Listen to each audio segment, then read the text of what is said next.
एक बार महात्मा बुद्ध अपने शिष्यों के साथ एक गांव की तरफ जा रहे थे। तभी उन्होंने देखा कि एक युवक बेहद ही गुस्से में पहाड़ी की तरफ जा रहा है। बुद्ध उसे देखते ही समझ गए, या तो ये किसी की हत्या करने जा रहा है या फिर खुद आत्महत्या करने। वो युवक जैसे ही पहाड़ी से कूदने ही वाला था, गौतम बुद्ध ने तुरंत उसका हाथ पकड़कर उसे खींच लिया। यह देख उस युवक ने कहा, आप मेरा हाथ छोड़ दे, मेरा जीवन है, मैं जो चाहे इसके साथ करूं, आप मुझे मत रोकना।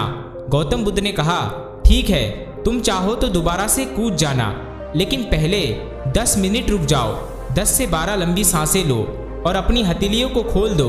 उसके बाद ही मैं तुम्हें दोबारा से आत्महत्या करने दूंगा, उससे पहले नहीं।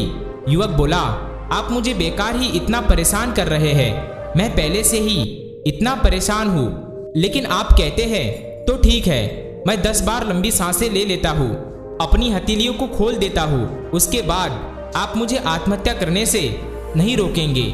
उस युवक ने अपनी आंखें बंद की, 10 बार लंबी सांसें ली, अपनी हथेलियों को खोला और फिर धीरे धीरे अपनी आंखें खोली। फिर महात्मा बुद्ध ने कहा कि ठीक है, अब तुम जा सकते हो। वह युवक पहाड़ी की तरफ गया। उसने जैसे ही कदम आगे बढ़ाए, पहाड़ी से नीचे देखा, वह देखते ही पीछे हट गया और वापस जाकर बुद्ध से बोला, आप कौन हैं? आपसे तेजस्वी व्यक्ति मैंने आज तक नहीं देखा।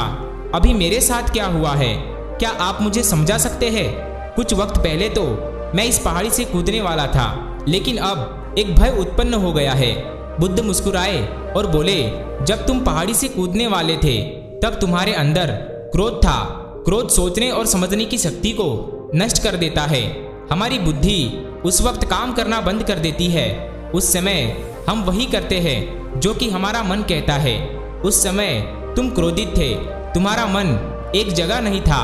उस समय तुम खुद को खत्म कर देना चाहते थे, लेकिन जब तुमने अपनी आंखें बंद करके लंबी सांसें ली और अपनी हथेलियों को खोला, तब तुम्हारा दिमाग और मन दोनों शांत हो गए और तुम्हारी नकारात्मक ऊर्जा सकारात्मक ऊर्जा में बदल गई, जिसके कारण तुम्हारी बुद्धि को नियंत्रण प्राप्त हुआ और तुम सही निर्णय लेने में सक्षम हो सके।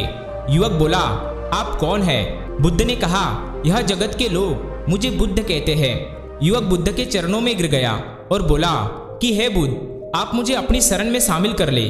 मैं तो अपने पिता को सबक सिखाना चाहता था, इसीलिए आत्महत्या करने जा रहा था। बुद्ध ने कहा कि आत्महत्या करके कोई इस शरीर के साथ कुछ भी नहीं कर सकता जब तक हमारे पास ये शरीर है, लेकिन यदि शरीर नहीं होगा तो हम कुछ भी नहीं कर सकते।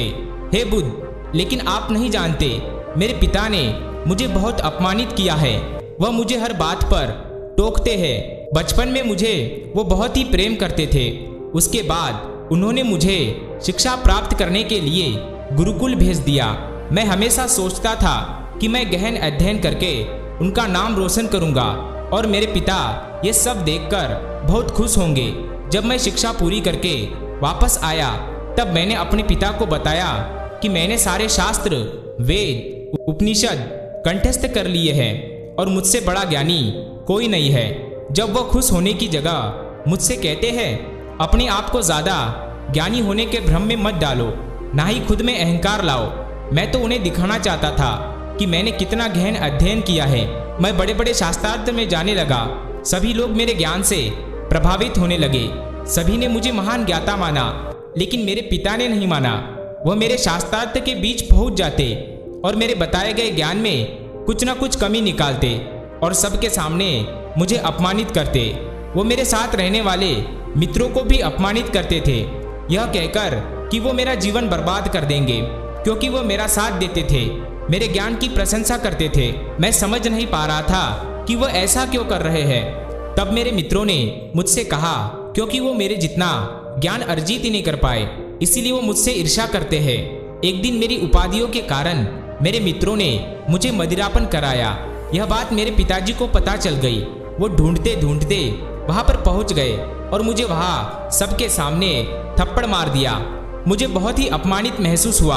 तब मैंने ये तय किया कि मुझे मेरे पिताजी को सबक सिखाना है और मैं यहाँ आत्महत्या करने आ गया, क्योंकि एक पिता के लिए इससे बड़ा सबक क्या होगा।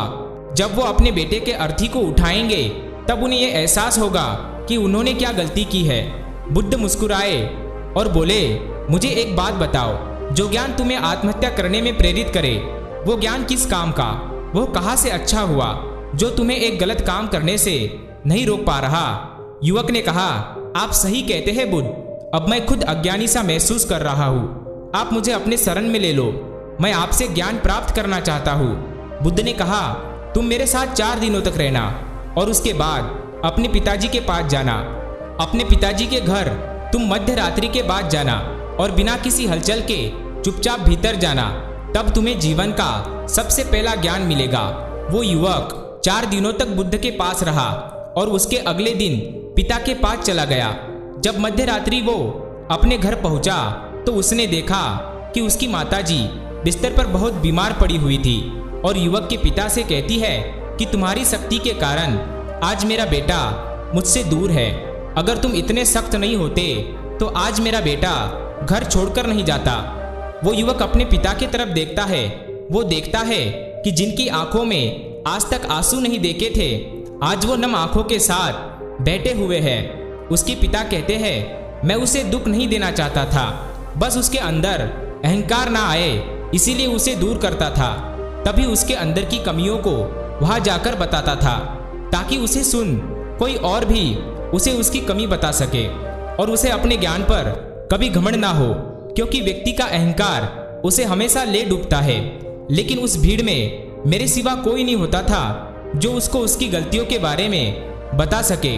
तब मैंने तय किया कि मैं उसे उसकी गलतियों से अवगत कराऊंगा, लेकिन वो मेरी ना सुनकर हमेशा अपने मित्रों की सुनता था। और एक दिन जब उसने मदिरापन किया तब मेरा दिल दुखा और तब मुझे लगा कि शायद मेरी परवरिश में ही कोई कमी थी। मैं ही एक पिता नहीं बन सका जो मेरे बेटे ने ऐसा किया। लेकिन तुम चिंता मत करो, मैं उसे कहीं से भी ढूंढ कर ले आऊंगा।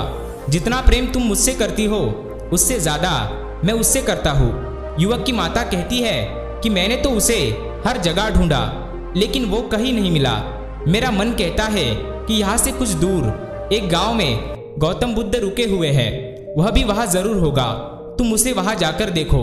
ये सारी बातें युवक वही खड़ा होकर सुन रहा था। उसकी आंखों से आंसू बह रहे थे। वो वहां से चुपचाप से चला गया और गौतम बुद्ध के पास पहुंचा और बुद्ध से बोला, हे बुद्ध, अगर आपने मुझे उस दिन आत्महत्या करने से नहीं रोका होता तो मुझसे कितना बड़ा पाप हो जाता। बुद्ध ने युवक से कहा, इस जीवन की सबसे बड़ी गलती आत्महत्या करना है। ये जीवन तुमने खुद नहीं लिया है, उसे तुम्हें दिया गया है, तो तुम्हें कोई हक नहीं कि उसे खुद से नष्ट करो। कल सुबह तुम्हारे पिता यहाँ वापस आएंगे। कल सुबह तुम उनके साथ जाकर उनके ऋण को उतारना। युवक ने कहा, हे महात्मा बुद्ध, मुझे मेरा ज्ञान व्यर्थ ही लगता है। आप सत्यता को उजागर करते हैं। मैं आपके साथ रहकर आपसे ज्ञान प्राप्त करना चाहता हूँ। मुझे आप अपने संग में शामिल कर ले। बुद्ध ने कहा, कल सुबह जब तुम्हारे पिता आएंगे तब तुम उनसे बातचीत करना और उनसे आज्ञा लेना, और तब तुम्हें लगे कि तुम्हें ज्ञान प्राप्ति की जरूरत है तो संघ के दरवाजे सभी के लिए हमेशा खुले रहते हैं।